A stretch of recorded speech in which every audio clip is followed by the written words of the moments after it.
सर्वेभ्यो नमो नमः। Online tuition पर आपका स्वागत है। पुराण की दूसरी कक्षा में आपका स्वागत है। चलिए शुरू करते हैं। तो हर एक पुराण में कुछ कुछ इम्पोर्टेंट बातें हैं जो हमको याद रखना होता है। तो उन्हीं बातों को मैंने हाईलाइट किया हुआ है, तो आपको केवल नोट डाउन करते रहना है और आगे देखते रहना है। सबसे पहले है ब्रह्म पुराण। इसको आदि पुराण कहा जाता है। ये पहले नंबर पर भी यही पुराण आता है और इसका प्रवचन नैमिषारण्य में लोमहर्षण ऋषि ने किया था। ठीक है ना। और इसका परिशिष्ट सौर उपपुराण भी है। तो सौर उपपुराण ये इसी का परिशिष्ट है, जिसमें इस सौर उपपुराण में उड़ीसा के कोणार्क मंदिर का वर्णन है। ठीक है। कोणार्क मंदिर का वर्णन किस में है? ब्रह्म पुराण में। ब्रह्म पुराण की किस में है? सौर उपपुराण में। ठीक है ना। फिर दूसरे नंबर पर पद्म पुराण। इसमें कुल खंड कितने हैं? 5 खंड। तो खंडों का नाम आपको ध्यान रखना है। सृष्टि खंड, भूमि खंड, स्वर्ग खंड, पाताल खंड और उत्तरखंड। उसके बाद आगे है विष्णु पुराण। तो विष्णु पुराण पुराणों के 5 लक्षण इसमें घटते हैं। विष्णु पुराण में पुराणों के 5 लक्षण घट जाते हैं। उसके बाद वायु पुराण। इसका दूसरा नाम क्या है? शिव पुराण भी है, क्योंकि इसमें शिव का वर्णन है। अब जो है वायु पुराण में गया महात्मा का वर्णन है। गया महात्मा का वर्णन है और इसमें कुल 4 भाग है। प्रक्रियापाद, उपोद्घात, अनुषंगपाद, उपसंहारपाद। ठीक है ना। केवल पादों के नाम आपको ध्यान रखना है। फिर है भागवत पुराण। वेरी वेरी इंपॉर्टेंट पुराणों में से एक है भागवत पुराण और सर्वाधिक प्रचलित है। और इसे सभी दर्शनों का सार, निगम कल्पतरोर गलितम, इसका दूसरा नाम कहा गया है। या यूँ कह लो विद्वानों का परीक्षा स्थल, विद्यावताम भागवते परीक्षा भी कहा गया है। इसमें 12 स्कंध है और 18,000 श्लोक है और 335 अध्याय है। क्योंकि ये सबसे ज़्यादा प्रचलित है तो इसलिए अध्याय भी आपको ध्यान रखना चाहिए। और कुछ इसे देवी भागवत पुराण भी कहते हैं। इसका काल है 6ठी शताब्दी। अब आगे चलते हैं। आगे है मार्कंडेय पुराण, जो सबसे छोटा पुराण है और इसमें दुर्गा महात्म्य का वर्णन मिलता है। अब आगे आते हैं अग्नि पुराण। अग्नि पुराण भारतीय संस्कृति और विद्याओं का महाकोश कहा जाता है। तो महाकोश क्यों कहा जाता है? वो क्योंकि इसमें हर एक चीज़ मिलता है। मतलब धर्मशास्त्र कह लो, आयुर्वेद कह लो, छंद, व्याकरण, नीतिशास्त्र, हर एक चीज़ हर एक चीज़ का वर्णन प्राप्त होता है। फिर आता है भविष्य पुराण। तो भविष्य पुराण में इसमें कुल 5 पर्व हैं। ब्रह्म पर्व, विष्णु पर्व, शिव पर्व, सूर्य पर्व और प्रतिसर्ग पर्व। तो यही चीज़ आपको ध्यान रखना है। फिर ब्रह्म वैवर्त पुराण में 4 खंड है।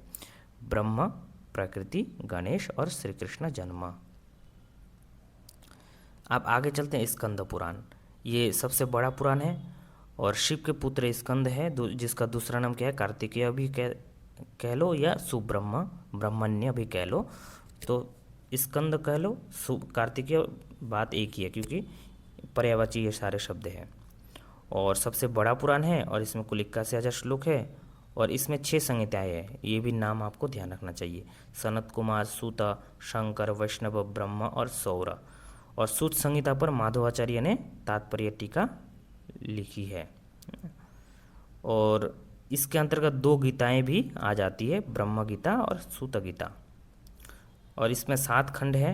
माहेश्वर, वैष्णव, ब्रह्म, काशी, अवंती, जिसको ताप्ती या रेवाखंड नागर कहते हैं, और प्रभास खंड। काशी खंड में गंगा सहस्त्रनाम स्तोत्र भी इसी स्कंद पुराण में है। चलिए आगे चलते हैं। हाँ, आगे जो है कूर्म पुराण में एक चीज़ आपको ध्यान रखना है, ईश्वर गीता और व्यास गीता। तो ये दोनों गीताएं जो है कूर्म पुराण के अंतर्गत आते हैं। ठीक है। उसके बाद मत्स्य पुराण। मत्स्य पुराण में जल प्रलय का वर्णन है कि मछली तो जल में तैर वो रहेगी ना। फिर ब्रह्मांड पुराण, इसमें 4 पाद है। प्रक्रिया, अनुषंग, उपोद्घात और उपसंहार। अब जो है सात्विक पुराण, तामस पुराण और राजसिक पुराण। तो राजसिक पुराण का, जिसको ब्राह्म पुराण भी कहते हैं, तो सबसे पहले तो राजसिक पुराण कौन कौन से हैं या ब्राह्म पुराण, वो मैंने बता दिया था कि व्रतत्रयम, जो 3 प्रकार के व्रतत्रयम है, वो सारे के सारे राजसिक पुराण कहलाता है, जैसे ब्रह्मांड, ब्रह्म वैवर्त और ब्रह्म पुराण, ठीक है ना। तो इसी के थ्रू आप इसको पहचान जाएंगे। आप आ जाते हैं सात्विक पुराण और तामस पुराण के अंतर्गत। सबसे पहले तामस पुराण को शैव पुराण भी कहते हैं, ठीक है ना। इसको मतलब है कि सच्चा, जो एकदम साफ सुथरा हो, उसको सात्विक कहते हैं। तो विष्णु इसके अंतर्गत आते हैं। और शिव तामस में क्यों आते हैं? क्योंकि शिव जो है आपको जैसे गाय, बैल, उसके बाद मिट्टी, राख, ये सब लगा लुगा करके शिव जो है घूमते हैं, ठीक है ना। तो इसीलिए शिव शैव पुराण को ही तामस पुराण भी कहते हैं, ठीक है ना। तो हम क्या करेंगे, इसको 1 नंबर मान लेंगे, ये पहले नंबर पे ही है, दूसरे नंबर पे ये देखो शिव जी को मैं शिव जी का अपमान नहीं कर रहा हूँ, लेकिन ये है कि समझने की दृष्टि से, याद रखने की दृष्टि से इस तरह से मैं कह रहा हूँ, ठीक है ना। शिव जी जो है हमारे महादिदेव है और सभी के लिए पूजनीय है, और इनकी मैं भी बहुत बड़ा भक्त हूँ शिव जी का। तो बस समझने की दृष्टि से जो है इसको मैं इस तरह से समझा रहा हूँ कि तामस पुराण को पहले नंबर पर लेंगे और दूसरे नंबर पे सात्विक पुराण लेंगे, ठीक है ना। तो अब जो है आप लोग यदि ध्यान रखे होंगे कि पुराणों का जो 18 नाम है, उसका जो एक श्लोक है मध्यम भद्यम, इसका दूसरा लाइन क्या है? ना प अनाप लिंग लिंग ऐसे करके है ना। तो इसका जो ये दूसरा लाइन है ना, दूसरा लाइन से जो है पहला दूसरा इस तरह से हम निकालेंगे। कैसे निकालेंगे? जो ये है ये पहले नंबर पे आएगा और ना जो है दूसरे नंबर पे आएगा, फिर दूसरा, फिर पहला, ठीक है ना। तो 1 2 2 1, तो 1 पे तामस पुराण, तो 1 से क्या निकलेगा? से हम निकालेंगे अग्नि पुराण, ठीक है ना। तो ये आ जाएगा शैव पुराण के अंदर। ना से निकालेंगे नारद पुराण, ये किस में आएगा? इसमें सात्विक के अंदर, ठीक है ना। और फिर प है, प से क्या होगा? पद्म पुराण, तो पद्म पुराण भी 2 नंबर मतलब सात्विक वैष्णव पुराण के अंतर्गत आ जाएगा। फिर ली से लिंग पुराण इसमें आएगा 1 नंबर पे, तो 1 2 2 1, ठीक है ना। तो उसके बाद गरुड़ पुराण इसमें आएगा फिर से 2 में, 1 2 2 1 2, ठीक है ना।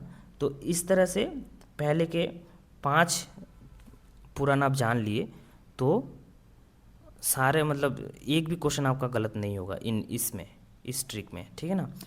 तो बस आपको ध्यान रखना है 1 2 2 1 2, है ना। तो इस तरह से अनापलिंग कुस्कानी कुर्म पुराण कहाँ है? कुर्म पुराण इसमें है, तो 1 फिर से 1 मतलब 122 और 121, ये आप ध्यान रखना है, 122 और 121। तो 122 121 और ये लाइन ध्यान रखना है अनापलिंग कुस्कानी। तो 122 मतलब 1 2 और 1 नंबर पे तामस पुराण आता है, 2 नंबर पे सात्विक पुराण आते हैं। तो इस तरह से आप रखते जाइएगा। 1 नंबर मतलब तामस पुराण के अंदर, 2 नंबर मतलब सात्विक पुराण वैष्णव पुराण के अंतर्गत। इस तरह से आप रखते जाएंगे तो आपका हर एक क्वेश्चन सही होता जाएगा, ठीक है ना। तो आप आगे बढ़ जाते हैं।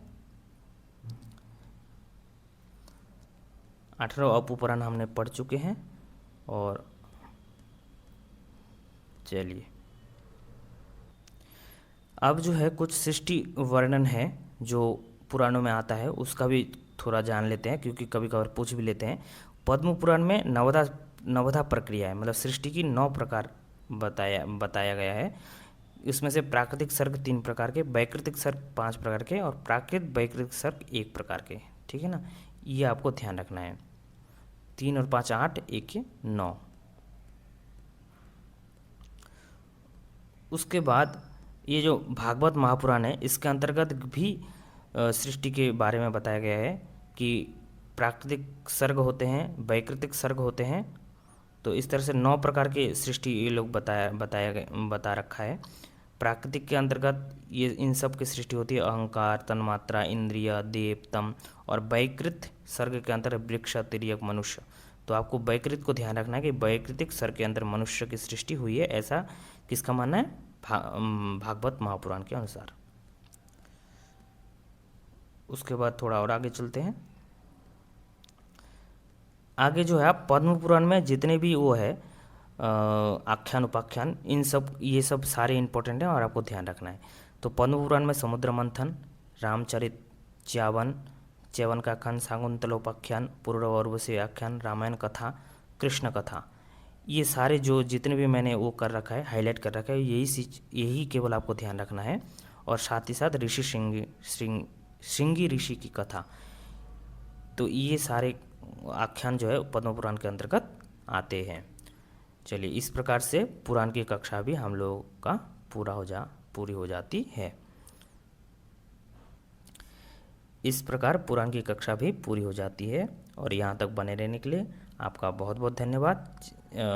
चैनल पे यदि आप नए हैं तो अवश्य चैनल को सब्सक्राइब करें और इसी तरह से अवश्य बने रहिए, क्योंकि मैं क्रम से हर एक इकाई को पूरा करने वाला हूँ। Thank you.